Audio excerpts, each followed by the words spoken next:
জি হ্যাঁ, বয়স ৩০ পেরোলেই আমাদের মায়েদের যে টেস্টগুলো করানো উচিত।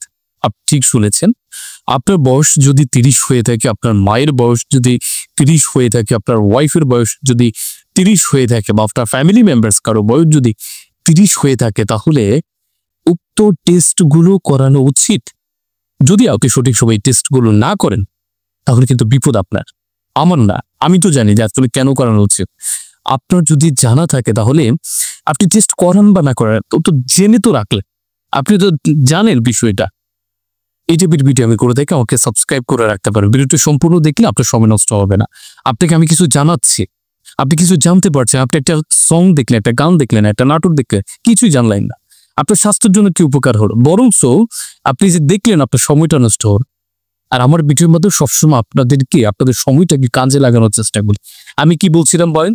বয়স ৩০ পেরোলেই নারীদের যেসব টেস্ট করানো উচিত, বয়স ৩০ পেরোলে মায়েদের যে টেস্ট করানো উচিত,